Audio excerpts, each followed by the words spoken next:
Assalamualaikum warahmatullahi wabarakatuh, Pak Sparta dan teman-teman. Pada kesempatan kali ini, kami dari kelompok 7 ingin presentasikan tentang mengapa lembaga keuangan itu istimewa.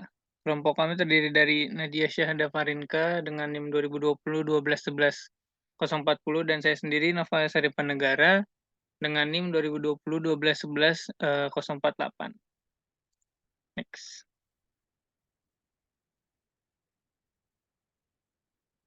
Sebelumnya ada introduce dulu atau perkenalan tentang lembaga keuangan. Selama 90 tahun terakhir, industri jasa keuangan telah mengalami siklus penuh. Awalnya, industri perbankan beroperasi sebagai industri layanan penuh, melakukan secara langsung atau tidak langsung semua layanan keuangan, seperti perbankan komersial, perbankan investasi, layanan investasi saham, penyedia asuransi, dan lain-lain. Pada awal tahun 1930-an, keruntuhan ekonomi dan industri mengakibatkan terpisahnya beberapa kegiatan tersebut. Pada 1970-an dan 1980-an, industri jasa keuangan baru yang relatif tidak diatur bermunculan seperti reksadana, dana perantara, dan lain-lain, yang memisahkan fungsi layanan keuangan lebih jauh. Memasuki abad ke-21, hambatan regulasi teknologi dan perubahan inovasi keuangan sedemikian rupa sehingga satu set lengkap layanan keuangan dapat kembali ditawarkan oleh satu perusahaan jasa keuangan di bawah payung perusahaan induk jasa keuangan. Contohnya itu misalnya perusahaan di Amerika Serikat, JP Morgan Chase, mengoperasikan bank komersial. JP Morgan Chase Bank ini berinvestasi melalui bank investasi JP Morgan Securities yang menjual reksadana dan perusahaan asuransi, JP Morgan Insurance Agency. Selama krisis keuangan 2008 sampai 2009 yang kita tahu yang disebut dengan subprime mortgage, perusahaan induk jasa keuangan ini membeli lembaga tabungan yaitu Washington Mutual dan beberapa bank investasi termasuk Bear Stearns. Tidak hanya batas antara sektor industri tradisional yang berubah, tetapi persaingan juga menjadi global. Misalnya, JP Morgan Chase ini adalah perusahaan induk jasa keuangan terbesar kelima di dunia yang beroperasi di 60 negara. Kemudian datanglah tahun 2000-an ketika Amerika Serikat dan dunia mengalami peruntuhan pasar keuangan yang kedua setelah yang dialami selama Great Depression. Krisis keuangan menghasilkan pembentukan kembali besar-besaran dari semua sektor lembaga keuangan atau financial institution dan berakhirnya lembaga keuangan besar, misalnya Bear Stearns dan Lehman Brothers. Hasilnya adalah seruan dari pemerintah Obama untuk kembali memisahkan kegiatan yang dilakukan oleh masing-masing lembaga keuangan. Next.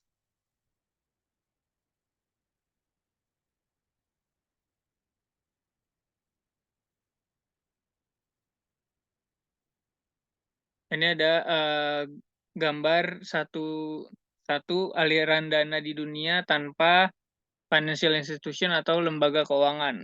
Di sini terlihat rumah tangga mendapatkan klaim korporasi mengirimkan klaim ekuitas dan utang, lalu rumah tangga membayarkan uang tunai kepada korporasi.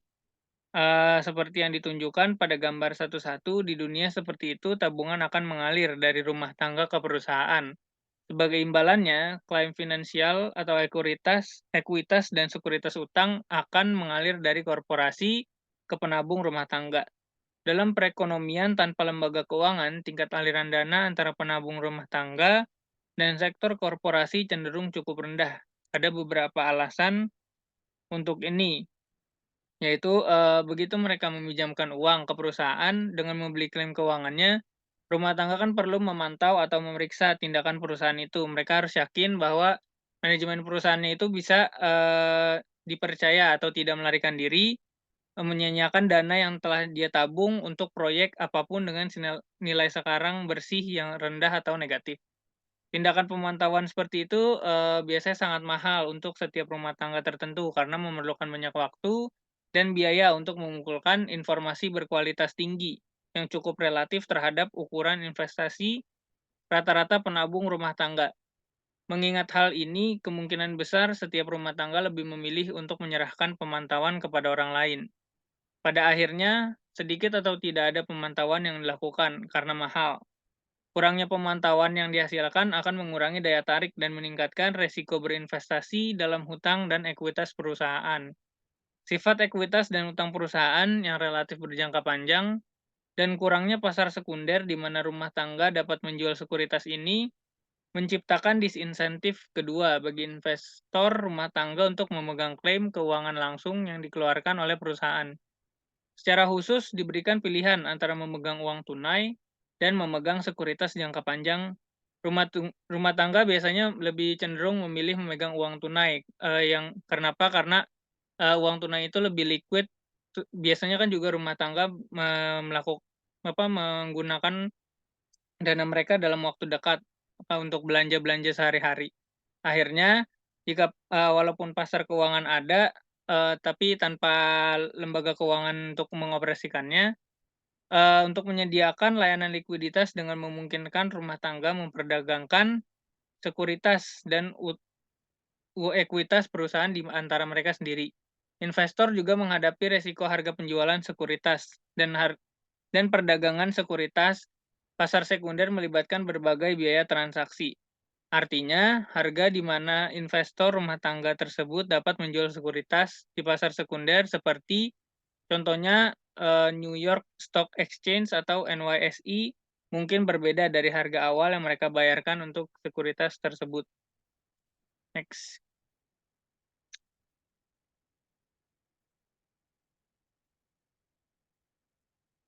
Next. Nah, ini kenapa lembaga keuangan itu istimewa? Karena ada 3 hal ini, yaitu biaya pemantauan, biaya likuiditas, dan risiko harga. Rata-rata penabung rumah tangga itu mungkin memandang investasi langsung pada sekuritas korporasi sebagai proposisi yang tidak menarik dan memilih untuk tidak menabung atau menabung dalam bentuk uang tunai. Namun, ekonomi telah mengembangkan cara alternatif dan tidak langsung untuk menyalurkan tabungan rumah tangga ke sektor korporasi. Ini untuk menyalurkan tabungan melalui lembaga keuangan. Karena biaya pemantauan, likuiditas, dan risiko harga, serta alasan lain yang akan jelaskan nanti, penabung seringkali lebih suka memegang klaim keuangan yang dikeluarkan oleh lembaga keuangan daripada yang dikeluarkan oleh korporasi karena tiga hal ini, biaya pemantauan, biaya likuiditas, dan risiko harga. Karena biaya pemantauannya udah pasti rendah, terus biayanya lebih liquid pasti, dan risiko harganya sudah pasti lebih tetap, tidak mungkin berubah-ubah. Next. Nah, ini ada fungsi lembaga keuangan. Yang pertama itu, lembaga keuangan berfungsi sebagai broker. Fungsi pertama adalah fungsi perantara. Dalam bertindak sebagai broker murni, lembaga keuangan bertindak sebagai agen penabung dengan menyediakan layanan informasi dan transaksi.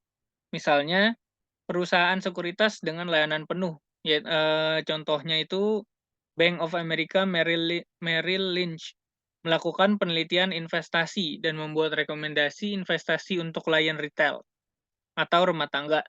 Mereka serta melakukan pembelian atau penjualan sekuritas untuk mendapatkan komisi atau biaya. Pialang diskon atau broker diskon, misalnya Charles Schwab, melakukan pembelian atau penjualan sekuritas dengan harga yang lebih baik dan dengan efisiensi yang lebih besar daripada yang dapat dicapai oleh penabung rumah tangga dengan berdagang sendiri. Efisiensi ini menghasilkan pengurangan biaya perdagangan atau skala ekonomi. Nah, skala ekonomi itu merupakan konsep bahwa pengurangan biaya dalam hasil perdagangan dan jasa transaksi lainnya dalam peningkatan efisiensi saat lembaga keuangan bekerja dalam melayani ini. Jadi lembaga keuangan itu dapat mengurangi biaya perdagangan. Demikian pula, pialang asuransi independen mengidentifikasi jenis polis asuransi terbaik yang dapat dibeli penabung rumah tangga agar sesuai dengan tabungan dan rencana pensiun mereka. Dalam memenuhi fungsi broker, lembaga keuangan memainkan peran yang sangat penting dengan mengurangi biaya transaksi dan informasi atau ketidaksempurnaan antara rumah tangga dan perusahaan. Dengan demikian, lembaga keuangan ini mendorong tingkat tabungan yang lebih tinggi daripada yang seharusnya ada. Next.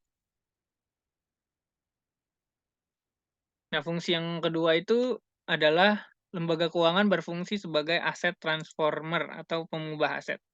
Fungsi kedua adalah fungsi transformasi aset. Dalam bertindak sebagai transformator aset, eee, sebelumnya transformator aset itu merupakan, jadi transformator aset, lembaga keuangan ini mengeluarkan klaim keuangan yang lebih menarik bagi rumah menahan penabung daripada klaim yang langsung dikeluarkan oleh korporasi. Lembaga keuangan ini menerbitkan klaim finansial yang jauh lebih menarik bagi penabung rumah tangga daripada klaim yang langsung dikeluarkan oleh korporasi. Artinya itu, bagi banyak rumah tangga, klaim finansial yang dikeluarkan oleh lembaga keuangan mendominasi klaim yang dikeluarkan langsung oleh korporasi sebagai akibat dari biaya pemantauan yang lebih rendah, biaya likuiditas yang lebih rendah, dan risiko harga yang lebih rendah. Jadi ketiga hal ini penting, sebagai 3 hal ini dapat dicapai ketika lembaga keuangan itu ada. Karena nggak mungkin biasanya, rumah tangga itu mau, menabung ketika memang dia atau melakukan investasi ketika dapat informasinya itu susah dan biaya pemantauannya itu juga, mahal. Udah gitu harganya juga nggak stabil. Nah, dalam bertindak sebagai pengubah aset, lembaga keuangan membeli klaim keuangan yang telah diterbitkan oleh korporasi atau bisa kita sebut ekuitas, obligasi, dan klaim utang lainnya yang disebut sekuritas primer. Sekuritas primer itu adalah efek yang diterbitkan oleh korporasi dan didukung oleh aset nyata dari perusahaan-perusahaan tersebut. Artinya asetnya itu beneran ada, dan mendukung, sekuritasnya itu. Dan membiayai pembelian ini dengan menjual klaim keuangan kepada investor rumah tangga dan sektor lain berupa simpanan, polis asuransi, dan sebagainya.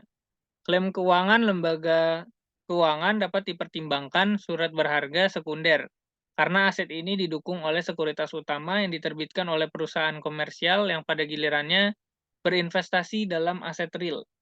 Secara khusus, lembaga keuangan adalah pihak pasar independen yang menciptakan produk keuangan yang nilai tambah bagi klien mereka adalah transformasi risiko keuangan. Bagaimana lembaga keuangan dapat membeli sekuritas langsung atau primer yang diterbitkan oleh korporasi dan secara menguntungkan mengubahnya menjadi sekuritas sekunder yang lebih menarik bagi penabung rumah tangga? Pertanyaan ini biasanya menyentuh inti dari apa yang membuat lembaga keuangan itu istimewa dan penting bagi perekonomian. Jawabannya terletak pada kemampuan lembaga keuangan untuk menyelesaikan 3 biaya yang dihadapi penabung yang memilih untuk berinvestasi langsung di sekuritas korporasi dengan lebih baik. 3 biaya yang dimaksud itu tadi adalah, itu, biaya likuiditas, biaya pemantauan, dan resiko harga. Next. Nah, ini seperti yang udah dijelaskan tadi kalau misalnya, aliran dana di dunia dengan lembaga keuangan. Next.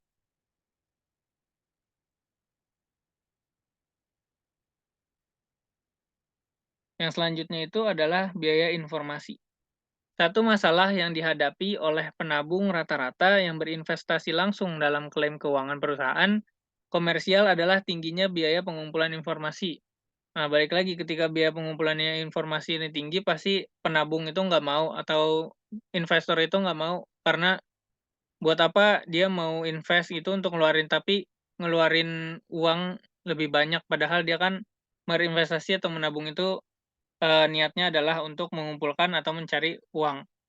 Penabung rumah tangga harus memantau tindakan perusahaan secara tepat waktu dan lengkap setelah membeli sekuritas.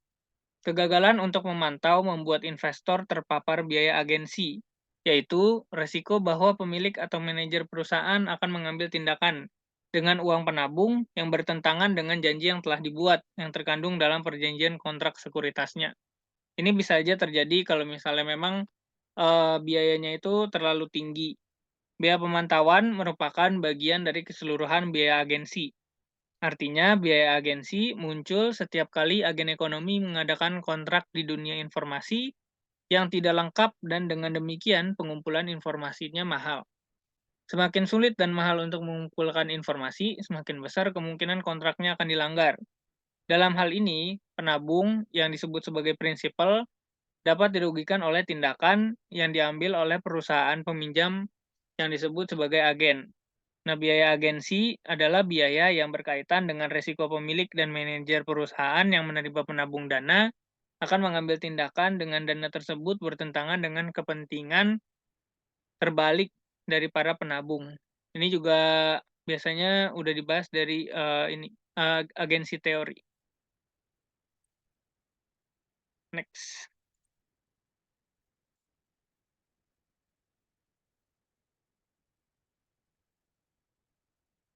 Selanjutnya itu ada peran lembaga keuangan sebagai delegated monitor. Penabung kecil telah menunjuk lembaga keuangan sebagai monitor yang didelegasikan untuk bertindak atas nama mereka. Lembaga keuangan tidak hanya memiliki insentif yang lebih besar untuk mengumpulkan informasi. Biaya rata-rata untuk mengumpulkan informasi juga lebih rendah. Misalnya, biaya bagi investor kecil untuk membeli laporan broker itu nilainya seharga USD 100. Mungkin terlihat sangat tinggi untuk investasinya yang 10.000 dolar. Namun untuk lembaga keuangan dengan pengelolaannya 10 juta itu kan 100 dolar itu kayak kecil doang gitu. Nah, skala produksi dan pengumpulan informasi yang ekonomis seperti itu cenderung meningkatkan keuntungan bagi penabung yang menggunakan lembaga keuangan daripada dia langsung sendiri. Salah satu solusi untuk masalah ini adalah sejumlah besar penabung kecil itu menempatkan dana mereka di satu lembaga keuangan. Nah, lembaga keuangan ini mengelompokkan dana bersama-sama dan berinvestasi dalam bentuk klaim keuangan langsung atau primer yang dikeluarkan oleh perusahaan. Nah, aglomerasi dana ini menyelesaikan sejumlah masalah. Lembaga keuangan besar sekarang juga memiliki insentif yang jauh lebih besar untuk mengumpulkan informasi dan memantau tindakan perusahaan karena memiliki jauh lebih banyak yang dipertaruhkan daripada rumah tangga kecil manapun. Next. Selanjutnya adalah peran lembaga keuangan atau financial institution sebagai penghasil informasi. Nah, terkait dengan insentif yang lebih besar tadi untuk memantau dan biaya yang terlibat jika gagal memantau dengan tepat, lembaga keuangan ini dapat mengembangkan sekuritas sekunder. Kalau tadi primer, sekarang sekunder. Baru yang memungkinkan mereka untuk memantau secara lebih efektif. Dengan demikian, menu kontrak yang lebih kaya dapat meningkatkan kemampuan pemantauan lembaga keuangan. Mungkin contoh klasiknya itu adalah pinjaman bank atau kredit. Pinjaman bank umumnya merupakan kontrak utang jangka pendek daripada kontrak obligasi. Sifat jangka pendek ini memungkinkan lembaga keuangan untuk melakukan pengawasan dan kontrol yang lebih besar terhadap peminjam. Nah, secara khusus, informasi yang dihasilkan oleh lembaga keuangan mengenai perusahaan sering diperbarui saat keputusan pembaruan pinjaman dibuat. Ketika kontrak pinjaman bank cukup berjangka pendek, bankir menjadi hampir seperti orang dalam bagi perusahaan sehubungan dengan informasi yang akrab dengan operasi dan kondisi keuangannya. Memang pemantauan yang lebih sering ini sering menggantikan kebutuhan akan perjanjian yang relatif tidak fleksibel dan sulit ditegakkan yang ditemukan dalam kontrak obligasi. Jadi, dengan bertindak sebagai pengawas yang didelegasikan oleh para penabung dan menghasilkan informasi yang lebih baik dan tepat waktu, lembaga keuangan ini mengurangi tingkat ketidaksempurnaan informasi atau asimetri informasi dan asimetri antara pemasok utama dan pengguna dalam ekonomi. Selain meningkatkan arus dan kualitas informasi, lembaga keuangan memberikan klaim finansial atau sekunder kepada rumah tangga dan penabung lainnya. Seringkali, klaim ini memiliki atribut likuiditas yang lebih unggul dibandingkan dengan sekuritas utama seperti ekuitas perusahaan dan obligasi. Misalnya itu adalah lembaga penyimpanan ini mengeluarkan kontrak transaksi rekening deposito dengan nilai pokok tetap, dan seringkali biasanya suku bunganya itu terjamin, yang dapat ditarik segera sesuai permintaan oleh penabung rumah tangga. Nah, reksadana pasar uang menerbitkan saham kepada penabung rumah tangga yang memungkinkan penabung tersebut menikmati kontrak pokok yang hampir tetap sementara seringkali mendapatkan tingkat bunga yang lebih tinggi daripada deposito bank. Bahkan, perusahaan asuransi jiwa mengizinkan pemegang polis untuk meminjam polis mereka yang dipegang oleh perusahaan dalam waktu yang sangat singkat. Nah, sebenarnya teka-tekinya itu adalah bagaimana lembaga keuangan seperti lembaga penyimpanan dapat menawarkan kontrak yang sangat liquid dan beresiko harga rendah kepada penabung di sisi liabilitas neraca mereka. Sementara berinvestasi pada sekuritas yang relatif tidak liquid dan beresiko harga lebih tinggi yang diterbitkan oleh perusahaan di sisi aset.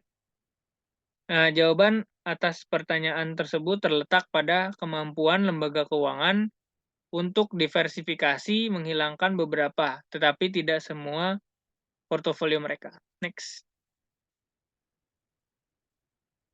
Nah, ini ada risiko likuiditas dan harga. Selain meningkatkan arus dan kualitas informasi, lembaga keuangan memberikan klaim finansial atau sekunder kepada rumah tangga dan penabung lainnya. Seringkali klaim ini memiliki atribut likuiditas yang lebih unggul dibandingkan dengan sekuritas utama seperti ekuitas perusahaan dan obligasi. Nah, kemampuan lembaga keuangan untuk diversifikasi ini menghilangkan beberapa, tetapi tidak semua resiko portofolio mereka. Konsep diversifikasi ini pasti sudah akrab bagi kemungkinan banyak orang, terutama orang misalnya keuangan atau akuntansi. Jadi pada dasarnya selama pengembalian investasi yang berbeda tidak sempurna positif berkorelasi dengan mengeksploitasi manfaat ukuran, lembaga keuangan itu mendiversifikasi sejumlah besar risiko portofolio, khususnya risiko yang spesifik untuk masing-masing perusahaan yang menerbitkan sekuritas tertentu. Memang penelitian telah menunjukkan bahwa investasi yang sama di sedikitnya 15 sekuritas dapat memberikan manfaat diversifikasi yang signifikan bagi lembaga keuangan dan manajer portofolio. Selanjutnya, karena jumlah sekuritas dalam portofolio aset lembaga keuangan meningkat melebihi 15 sekuritas, resiko portofolio turun meskipun pada tingkat yang menurun. Apa yang sebenarnya terjadi di sini adalah bahwa lembaga keuangan mengeksploitasi hukum jumlah besar dalam investasi mereka, mencapai jumlah diversifikasi yang signifikan.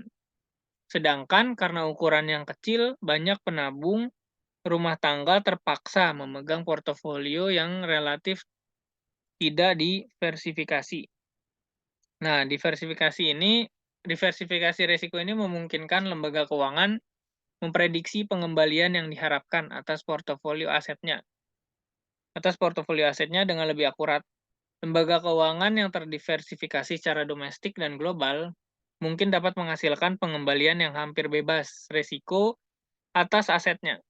Akibatnya, secara kredibel dapat memenuhi janjinya kepada rumah tangga untuk memasok klaim yang sangat liquid dengan sedikit risiko harga atau nilai modal.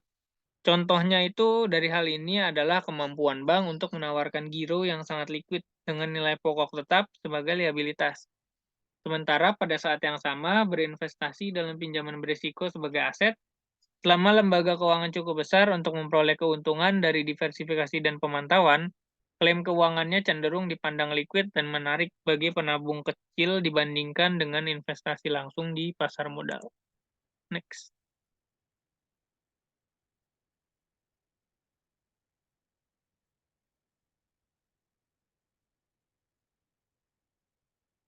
Nah, selanjutnya ini ada layanan khusus lainnya. Nah, pembahasan sebelumnya itu kan dipusatkan pada 3 layanan umum atau khusus yang disediakan oleh lembaga keuangan, yaitu mengurangi biaya pemantauan, penabung rumah tangga, meningkatkan likuiditasnya, dan mengurangi eksposur risiko harga mereka. Nah, selanjutnya ini kita akan membahas 2 layanan khusus lain yang disediakan oleh lembaga keuangan, yaitu pengurangan biaya transaksi dan perantara jatuh tempo atau intermediasi jatuh tempo. Nah, yang pertama itu ada pengurangan biaya transaksi. Sama seperti lembaga keuangan yang memberikan skala ekonomi potensial dalam pengumpulan informasi, mereka juga menyediakan skala ekonomi potensial dalam biaya transaksi. Misalnya, sejak 1 Mei tahun 1975, Komisi Tetap untuk Perdagangan Ekuitas di New York Stock Exchange telah dihapuskan. Akibatnya, pembeli eceran kecil menghadapi biaya komisi atau biaya transaksi yang lebih tinggi daripada pembeli grosir besar. Dengan mengelompokkan aset mereka dalam lembaga keuangan yang membeli aset secara massal seperti reksadana dan dana pensiun, penabung rumah tangga dapat mengurangi biaya transaksi pembelian aset mereka. Selain itu, spread bid ask atau beli jual biasanya lebih rendah untuk aset yang dibeli dan dijual dalam jumlah besar. Yang kedua itu ada intermediasi kedewasaan. Dimensi tambahan dari kemampuan lembaga keuangan untuk mengurangi resiko melalui diversifikasi adalah bahwa mereka dapat menanggung resiko ketidaksesuaian jatuh tempo, aset, dan kewajiban mereka dengan lebih baik daripada penabung rumah tangga kecil.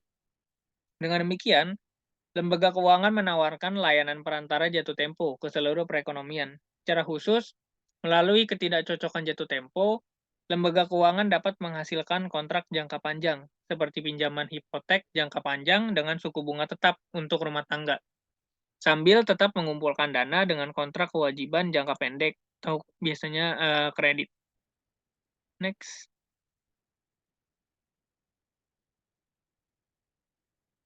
Nah, selanjutnya ini ada other aspect of specialness atau aspek lain dari eh, kespesialan. Yang pertama itu ada transmisi kebijakan moneter. Sifat deposito lembaga penyimpanan yang sangat liquid telah menyebabkannya diterima oleh publik sebagai alat tukar yang paling banyak digunakan dalam perekonomian. Tentu saja, kenapa? Karena sifatnya liquid. Liquid itu berarti asetnya itu cepat untuk dapat dicairkan menjadi uang tunai. Biasanya jangka waktunya itu 3 bulan. Memang inti dari dua definisi jumlah uang beredar yang paling umum itu digunakan M1 dan M21. Kebohongan kontrak deposito lembaga penyimpanan. Karena kewajiban lembaga penyimpanan merupakan komponen penting dari jumlah uang beredar yang berdampak pada tingkat inflasi. Mereka memainkan peran kunci dalam transmisi kebijakan moneter dari bank sentral ke seluruh perekonomian. Artinya, lembaga penyimpanan adalah saluran di mana tindakan kebijakan moneter itu berdampak pada sektor keuangan lainnya dan perekonomian secara umum. Memang alasan utama Amerika Serikat dan pemerintah dunia itu menyelamatkan banyak lembaga penyimpanan dan meningkatkan batas asuransi simpanan dari 100.000 US dollar menjadi 250.000 US dollar per orang per bank selama krisis keuangan adalah tujuannya itu supaya bank sentral dapat menerapkan tindakan kebijakan moneter yang agresif untuk memerangi pasar keuangan yang ambruk. Nah, tindakan kebijakan moneter termasuk operasi pasar terbuka, pembelian dan penjualan sekuritas di pasar sekuritas Treasury AS, menetapkan tingkat diskonto atau tarif yang dikenakan pada pinjaman pemberi pinjaman terakhir dari The Fed atau Federal Reserve atau Bank Sentral di Amerika Serikat, dan menetapkan persyaratan cadangan jumlah minimum lembaga penyimpanan aset cadangan harus menahan simpanan yang disimpan sebagai kewajiban di neraca mereka. Yang kedua itu ada alokasi kredit. Alasan lebih lanjut, lembaga keuangan sering dianggap istimewa adalah karena lembaga keuangan merupakan sumber utama dan kadang-kadang satu-satunya sumber pembiayaan untuk sektor ekonomi tertentu yang telah diidentifikasi sebelumnya membutuhkan pembiayaan khusus. Pembuat kebijakan di Amerika Serikat dan sejumlah negara lain seperti Inggris telah mengidentifikasi real estate itu merupakan perumahan karena membutuhkan subsidi khusus. Hal ini telah meningkatkan keistimewaan lembaga keuangan yang paling sering melayani kebutuhan sektor tersebut. Di Amerika Serikat, Asosiasi Tabungan dan Bank Tabungan secara tradisional melayani kebutuhan kredit sektor perumahan real estate. Dengan cara yang sama, biasanya pertanian merupakan bidang ekonomi yang sangat penting dalam hal kesejahteraan sosial penduduk secara keseluruhan. Nah, pemerintah AS ini bahkan secara langsung pernah mendorong lembaga keuangan untuk berspesialisasi dalam pembiayaan atau memberikan kredit dari bidang kegiatan ini melalui pembentukan Federal Farm Credit Banks. Penyediaan kredit ini untuk membuat rumah lebih terjangkau atau pertanian lebih layak mengarah ke masyarakat yang lebih stabil dan produktif. Selanjutnya akan dijelaskan oleh Nadia Syahda.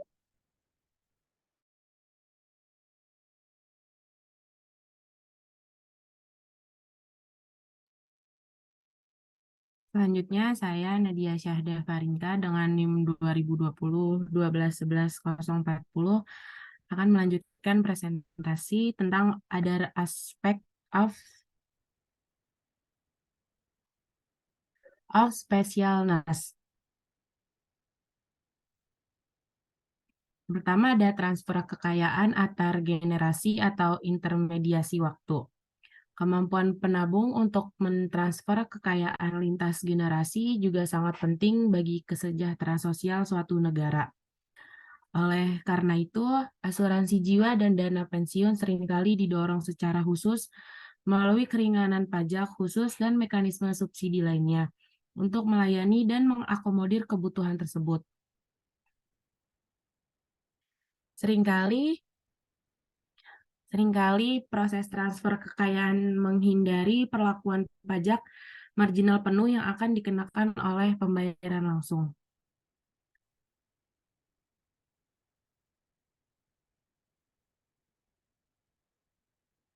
Selanjutnya yang kedua ada layanan pembayaran, yaitu lembaga penyimpanan istimewa karena efisiensi yang mereka berikan layanan pembayaran secara langsung menguntungkan perekonomian. Dua layanan pembayaran penting adalah layanan clearing check dan transfer kawat. Misalnya itu pada hari tertentu pembayaran senilai triliun dolar dilakukan melalui Fedwire dan CHIPS, dua jaringan kawat pembayaran grosir besar di Amerika Serikat. Yang ketiga ada intermediasi denominasi. Baik pasar uang maupun reksadana utang ekuitas adalah istimewa karena menyediakan layanan yang berkaitan dengan intermediasi denominasi.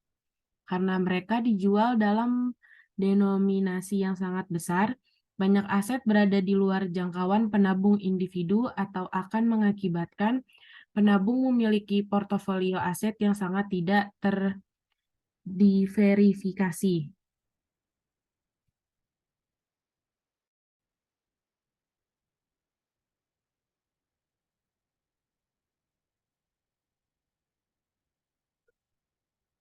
Selanjutnya ada keistimewaan dan regulasi. Eksternalitas negatif mempengaruhi perusahaan dan rumah tangga ketika ada yang tidak beres di sektor ekonomi membuat alasan untuk regulasi. Artinya itu, LK diatur untuk melindungi dari gangguan dalam penyediaan layanan yang dibahas sebelumnya dan biaya yang akan dikenakan pada ekonomi dan masyarakat pada umumnya. Misalnya itu kegagalan bank dapat menghancurkan tabungan rumah tangga dan pada saat yang sama membatasi akses perusahaan terhadap kredit. Meskipun regulasi mungkin bermanfaat secara sosial, regulasi juga membebankan biaya pribadi atau beban regulasi pada pemilik dan manajer LK individual. Misalnya itu peraturan melarang bank komersial memberikan pinjaman kepada peminjam individu yang melebihi lebih dari 15% dari modal ekuitas mereka. Meskipun pinjaman mungkin memiliki nilai sekarang bersih yang positif bagi bank, konsekuensinya itu adalah regulasi merupakan upaya untuk meningkatkan manfaat kesejahteraan sosial dan memitigasi biaya sosial dari penyediaan layanan FI.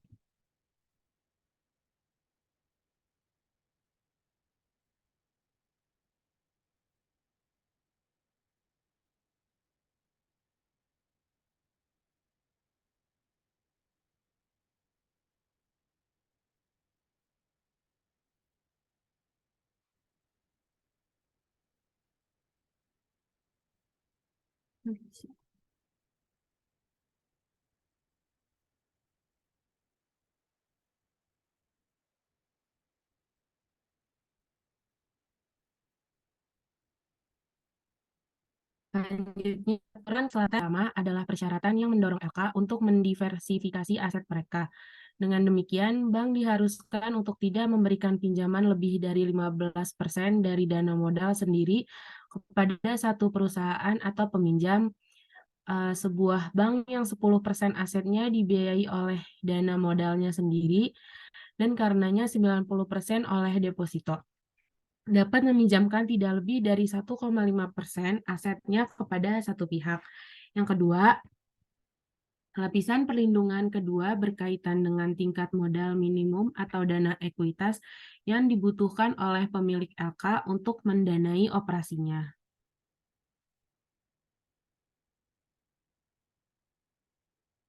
Yang ketiga, lapisan perlindungan ketiga adalah penyediaan dana peminjaman seperti deposit insurance, insurance fund atau DIF untuk lembaga penyimpanan, Security Investor Protection Corporation atau SIPC untuk perusahaan sekuritas, dan dana penjaminan negara yang dibentuk dengan dorongan regulator untuk memenuhi kebangkrutan.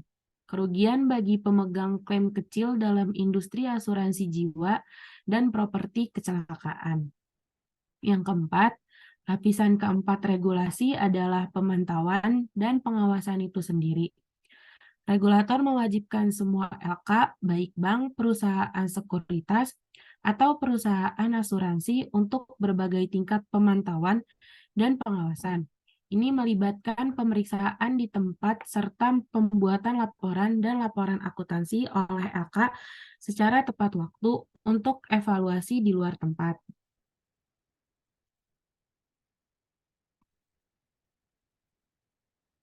Selanjutnya, regulasi kebijakan moneter.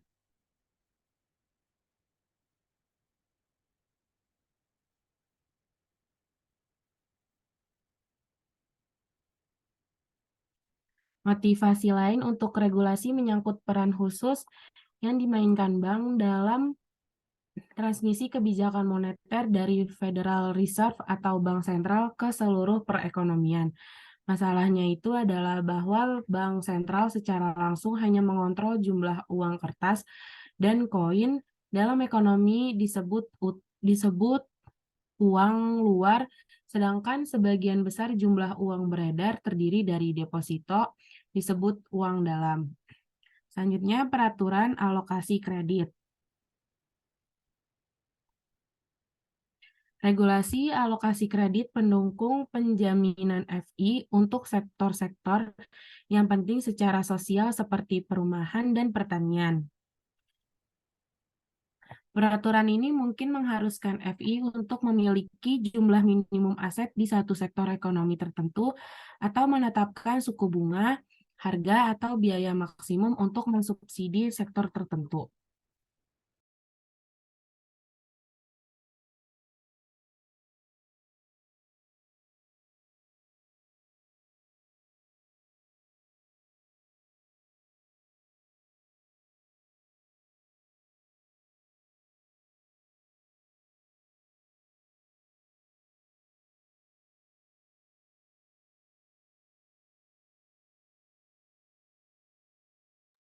Selanjutnya ada regulasi perlindungan konsumen.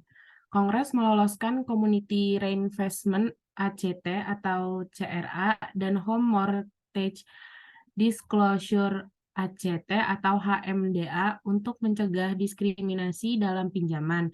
Misalnya itu sejak tahun 1975 HMDA telah membantu masyarakat dalam menentukan apakah bank dan lembaga pemberi pinjaman hipotek lainnya memenuhi kebutuhan komunitas lokal mereka.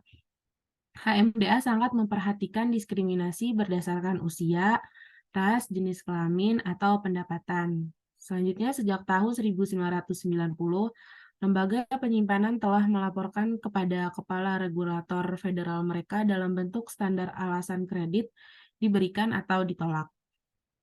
Banyak analisis percaya bahwa Undang-Undang Perlindungan Masyarakat dan Konsumen memberlakukan beban peraturan bersih yang cukup besar pada LK tanpa memberikan manfaat sosial yang mengimbangi yang meningkatkan akses yang sama ke pasar hipotek dan pinjaman. Namun seiring berjalannya deregulasi dan tren ke arah konsolidasi dan perbankan universal terus berlanjut, ada kemungkinan undang-undang tersebut akan diperluas di luar bank ke penyedia jasa keuangan lainnya, seperti perusahaan asuransi yang saat ini tidak tunduk pada komunitas CRA. Persyaratan pinjaman memang Biro Perlindungan Keuangan Konsumen baru untuk melindungi konsumen di seluruh sektor keuangan dari praktik yang tidak adil, menipu, dan kasar adalah bagian dari reformasi Wall Street dan UU Perlindungan Konsumen yang disahkan oleh Kongres AS pada tahun 2010. Selanjutnya, reformasi kartu kredit baru tagihan, efektif pada tahun 2010, menempatkan pembatasan yang belum pernah terjadi sebelumnya pada tindakan yang mungkin dilakukan oleh semua penerbit kartu kredit terhadap pemegang kartu kredit. Termasuk dalam RUU itu adalah batasan kenaikan suku bunga yang diperbolehkan selama tahun pertama, batasan biaya dan denda yang mungkin dikenakan oleh perusahaan kartu kredit, pelindungan terhadap kenaikan suku bunga yang sewenang-wenang, ketentuan yang memberi pemegang kartu kredit waktu yang cukup untuk membayar tagihan mereka, dan penghapusan default universal atau praktik di mana penerbit itu akan menaikkan suku bunga pada rekening pelanggan akibat tindakan pada rekening lain. Misalnya itu melewatkan pembayaran tagihan utilitas akan mengakibatkan kenaikan tarif kartu kredit.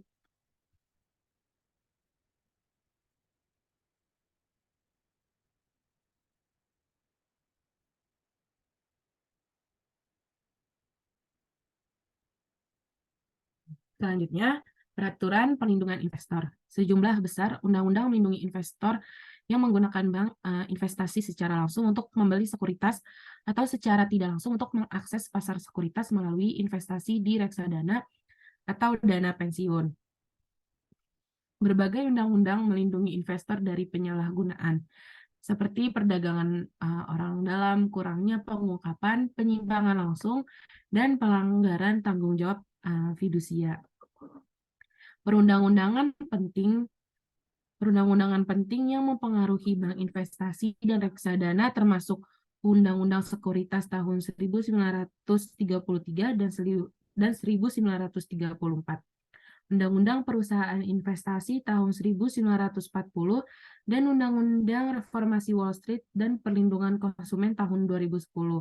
Seperti halnya kepatuhan terhadap undang-undang ini dapat menyebabkan kerugian bersih beban peraturan pada LK. Selanjutnya ada peraturan masuk. Masuk dan kegiatan LK juga diatur. Misalnya itu peraturan pencharteran bank yang baru. Meningkatkan atau menurunkan biaya masuk ke sektor keuangan mempengaruhi profitabilitas perusahaan yang sudah bersaing di industri itu. Dengan demikian, industri yang sangat terlindungi dari pendatang baru dengan biaya langsung yang tinggi, misalnya itu melalui ekuitas atau kontribusi modal yang diperlukan, dan biaya tidak langsung yang tinggi. Contohnya itu dengan membatasi individu yang dapat mendirikan LK. Untuk masuk menghasilkan keuntungan yang lebih besar bagi perusahaan yang ada daripada perusahaan yang masuk relatif mudah. Selain itu, peraturan seperti UU Modernisasi Jasa Keuangan tahun 1999 menentukan ruang lingkup kegiatan yang diizinkan berdasarkan piagam tertentu. Semakin luas rangkaian kegiatan jasa keuangan yang diizinkan berdasarkan suatu piagam tertentu, semakin berharga juga piagam tersebut, nilai piagam FI, dan ukuran beban peraturan bersihnya. Selanjutnya ada dinamika keistimewaan yang berubah. Perubahan peraturan dapat menambah atau mengurangi beban peraturan bersih yang dihadapi dalam penyediaan jasa keuangan di area tertentu.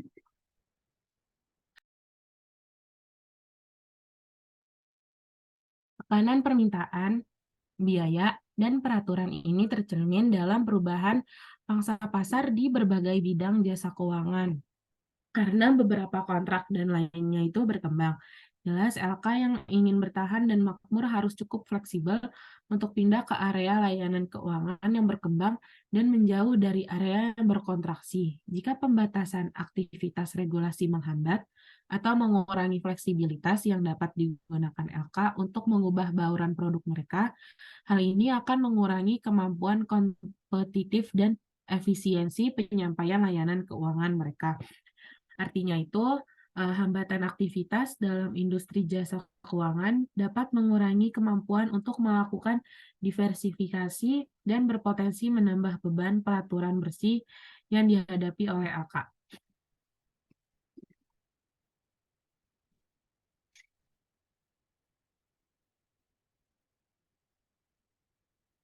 Selanjutnya ada tren di Amerika Serikat. Sejumlah tren penting terbukti. Yang paling nyata adalah penurunan total pangsa lembaga penyimpanan sejak Perang Dunia Kedua. Secara khusus, pangsa bank komersial menurun dari 54,5 menjadi 35,8% antara tahun 1948 dan 2015. Sementara pangsa penghematan atau bank tabungan, asosiasi tabungan, dan serikat kredit turun dari 12,0 menjadi 6,7% selama periode yang sama. Dengan demikian, layanan yang disediakan oleh lembaga penyimpanan atau layanan pembayaran, layanan biaya transaksi, biaya informasi, menjadi relatif kurang signifikan secara porsi dari semua layanan yang disediakan oleh LK. Demikian pula, perusahaan asuransi juga mengalami penurunan saham sekuler dari 26,0 menjadi 15,0%. Kecenderungan peningkatan yang paling dramatis itu adalah peningkatan pangsa perusahaan investasi atau reksadana dan reksadana pasar uang. Meningkatkan pangsa mereka dari 0,3 menjadi 22,6% antara tahun 1948 dan 2015.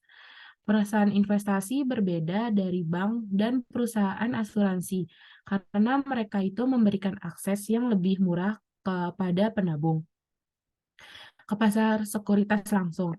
Mereka melakukannya dengan mengeksploitasi keunggulan komparatif dari ukuran dan diversifikasi dengan transformasi klaim keuangan, seperti transformasi jatuh tempo menjadi perhatian yang lebih kecil.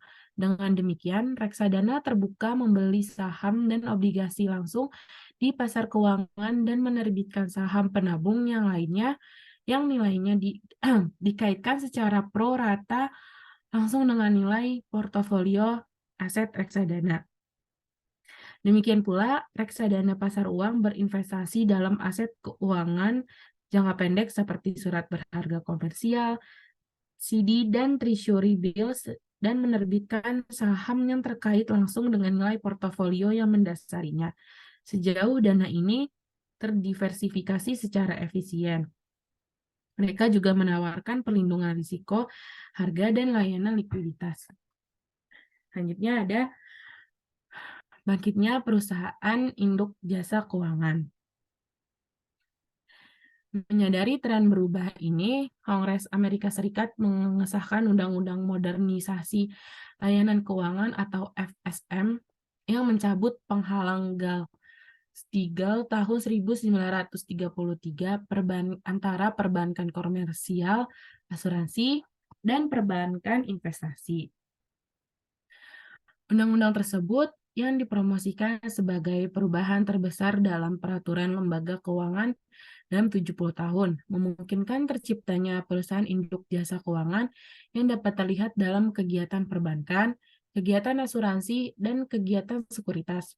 Dengan demikian, setelah 70 tahun pemisahan sebagian atau seluruhnya antara asuransi, perbankan investasi, dan perbankan komersial, Undang-Undang Modernisasi Layanan Keuangan tahun 1999 membuka pintu bagi pembentukan lembaga keuangan layanan penuh di Amerika Serikat yang serupa dengan yang ada pada tahun sebelumnya, yaitu tahun 1933, dan yang ada di banyak negara lainnya.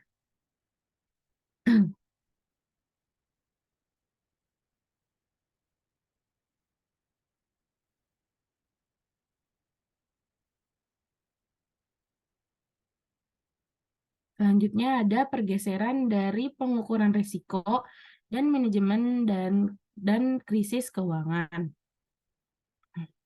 Pergeseran tentu saja peristiwa besar yang mengubah dan membentuk kembali industri jasa keuangan adalah krisis keuangan di akhir tahun 2000-an. Saat LK menyesuaikan diri dengan perubahan peraturan yang ditimbulkan oleh Undang-Undang FSM, salah satu hasilnya adalah peningkatan dramatis dalam risiko sistem keuangan yang sebagian besar disebabkan oleh pergeseran model perbankan dari model berasal dan bertahan menjadi berasal untuk mendistribusikan.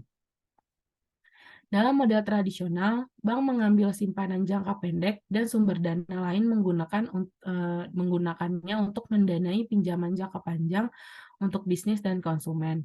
Bank biasanya menahan pinjaman ini hingga jatuh tempo, dan dengan demikian memiliki insentif untuk menyaring dan memantau aktivitas peminjam bahkan setelah pinjaman dibuat.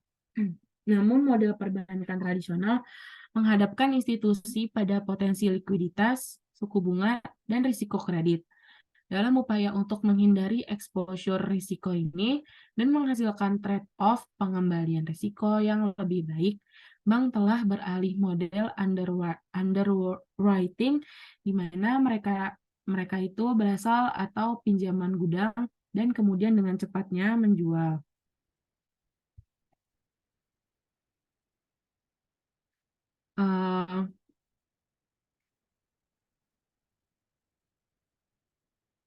Selanjutnya itu, bank mungkin memiliki insentif yang lebih rendah untuk mengumpulkan informasi dan memantau peminjam jika mereka menjual pinjaman daripada menyimpannya sebagai bagian dari portofolio aset bank. Memang, sebagian besar bank besar diatur sebagai perusahaan induk jasa keuangan untuk memfasilitasi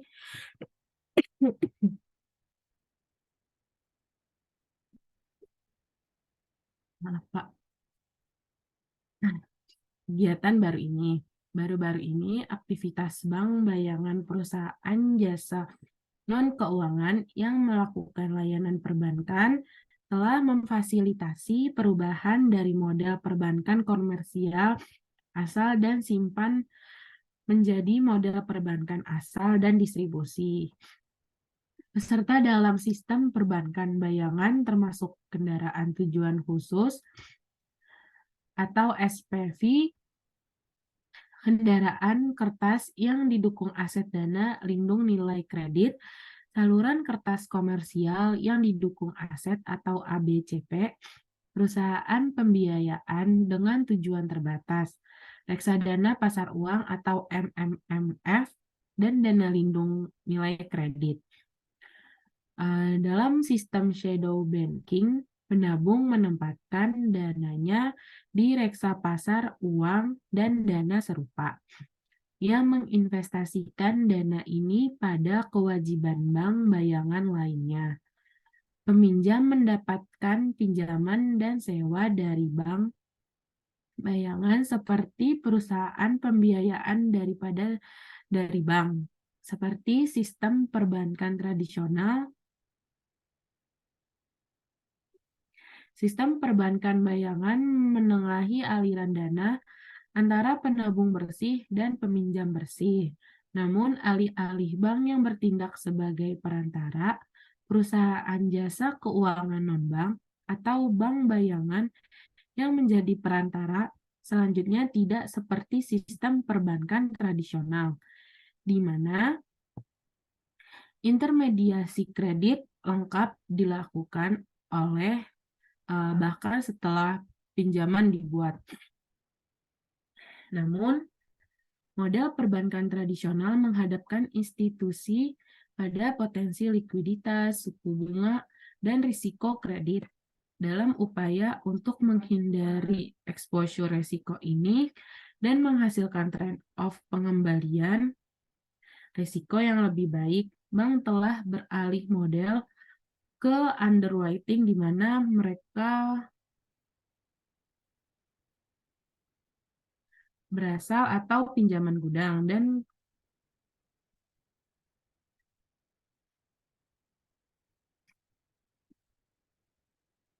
jika perdagangan pinjaman, pasar sekunder menghasilkan informasi yang dapat menggantikan informasi dan pemantauan bank. Selanjutnya, bank mungkin memiliki insentif yang lebih rendah untuk mengumpulkan informasi dan memantau peminjam jika mereka menjual pinjaman daripada menyimpannya sebagai bagian dari portofolio aset bank.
Mungkin menambahkan sedikit penjelasan dari Nadia, eh, yang intermediasi denominasi itu contohnya itu misalnya ukuran minimum sertifikat deposito atau CD yang dapat dinegosiasikan itu misalnya adalah 100.000 US dollar.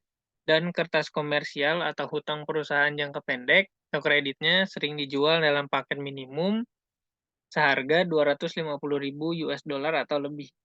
Secara individual, penabung mungkin tidak dapat membeli instrumen tersebut.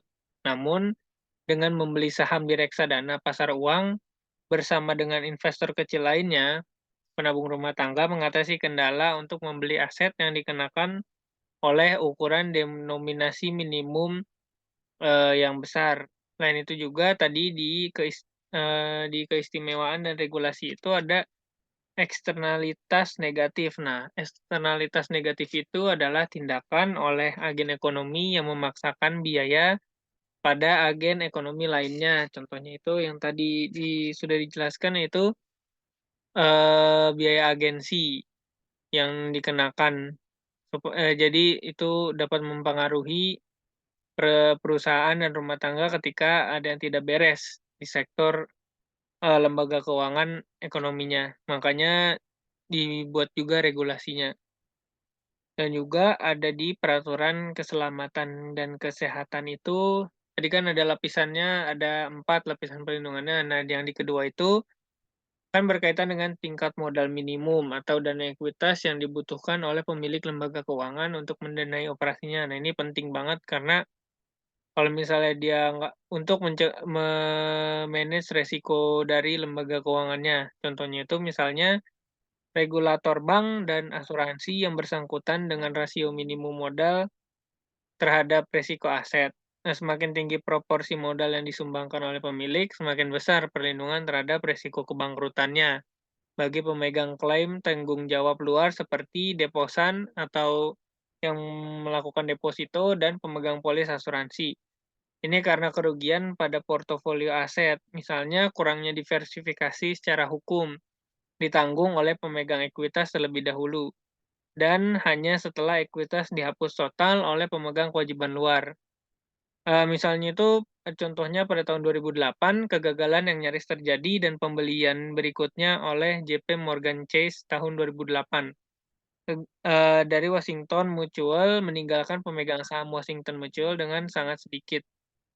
Akibatnya dengan memvariasikan tingkat modal ekuitas yang disyaratkan, regulator lembaga keuangan dapat secara langsung mempengaruhi tingkat exposure resiko yang dihadapi pemegang klaim non-ekuitas di lembaga keuangan. Nah, memang bagian dari program TARP 2008-9 yang disetujui oleh AS Kongres pada bulan Oktober 2008 sebagai tanggapan pertama terhadap krisis keuangan adalah program pembelian modal atau CPP. Tujuan dari CPP ini adalah mendorong lembaga keuangan AS untuk membangun modal guna meningkatkan aliran pembiayaan ke bisnis dan konsumen AS serta mendukung perekonomian AS. Nah, selanjutnya regulator itu bertindak cepat juga memastikan memiliki modal yang cukup untuk menahan kerugian besar selama krisis keuangan. Akhirnya pada akhir Februari 2009, pemerintahan Obama mengumumkan bahwa mereka akan melakukan, pressure test atau tes tekanan terhadap 19, lembaga keuangan, AS terbesar yang akan mengukur kemampuan untuk menahan kemerosotan ekonomi yang berkepanjangan. Tingkat pengangguran pada saat itu di atas 10% dan harga rumah turun lagi 25%.